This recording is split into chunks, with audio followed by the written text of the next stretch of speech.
The promised time will arrive once more. No, it's already come, delivered, and exceeded all expectations. But it'll never happen again. Well, unless your name is either Sonic or Shadow the Hedgehog, that is. As it stands, the year of Shadow has shaped up to be one of Sonic Team and Sega's best campaigns for the Sonic franchise when it comes to anyone outside of our titular Hedgehog.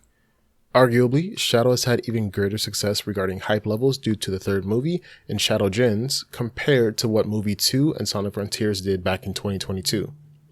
All is fine and dandy, but of course, some people are already looking towards the future possibilities of what character could be next once the franchise wraps up this year with the bow that is Sonic Movie 3. My early prediction, a lot of those same people are going to be disappointed. Let's get into it. As a character, Shadow acts as the most complex web of interconnectedness that the Sonic universe has ever seen, albeit some rewrites have tried to streamline this. You see, this one 3-foot-tall hedgehog has deep connections to several characters and confirmed events throughout the franchise's mythos, with an endless list of possibilities for playing key roles in future games. Takashi Iizuka has gone on record multiple times saying that he explicitly wants to have Shadow in more of these future games and that Shadow is his favorite character. His subtle foreshadowing aside, however, there are still theories about relationships yet to be explored for the simple fact that Professor Gerald is essentially an extension of Shadow in more ways than one.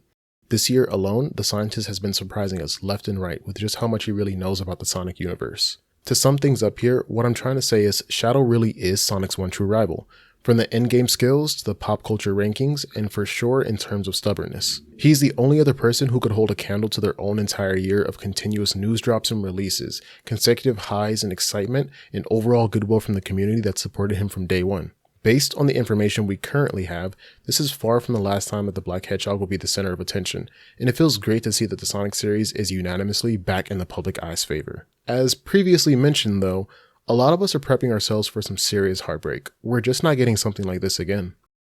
Just as much as the next person, I'd love to see Tails, Knuckles, Blaze, Amy, etc. get an opportunity to flesh out their personality and learn more about whatever struggles they've come across. There's just one problem with that though. Money. Out of everyone I just listed, the only person who could have even remotely a chance to shine is Blaze the Cat.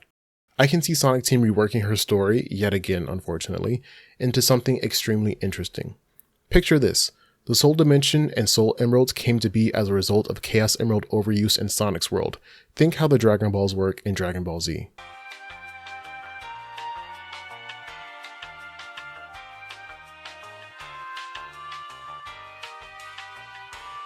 What if we got a game that explored this, ultimately ending up in the need to merge the two worlds together? The issue with that though is that it just wouldn't generate enough revenue to justify coming to fruition. Regarding everyone else in the list I mentioned though, we've already seen their stories.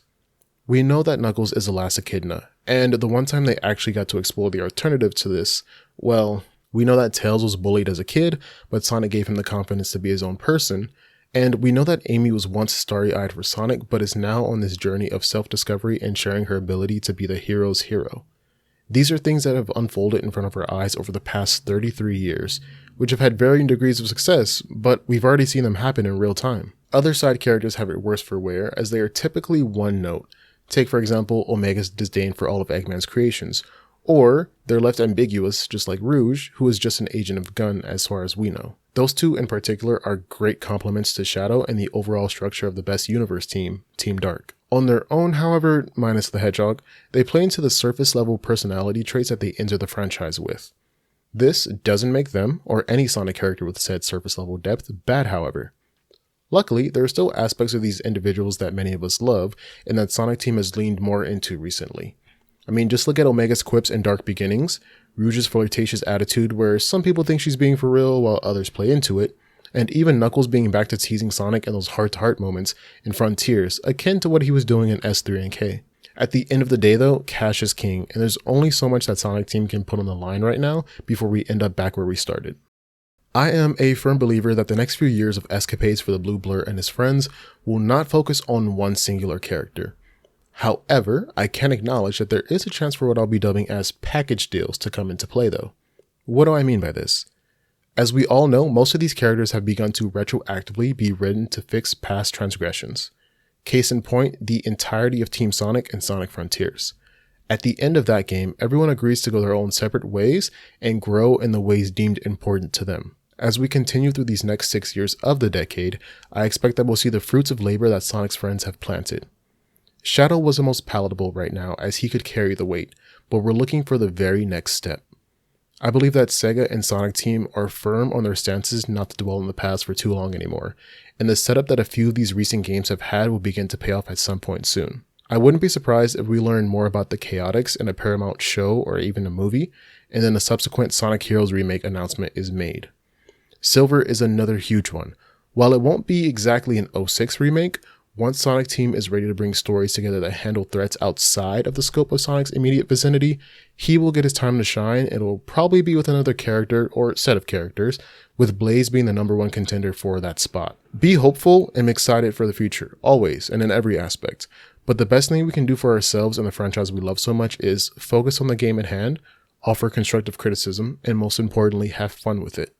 Shadow Generations is an amazing game, and if you didn't buy the digital deluxe version to play the game early, just know that you're in for a wild ride. I'll be doing a short review of the game after sitting with it for a bit longer, so stay tuned for that, but also let me know how you feel about this topic down below. Do you think we'll get another year of for a character soon? Will it be a while? Will it be next year? I'm always eager to reply, but until then, thanks for watching.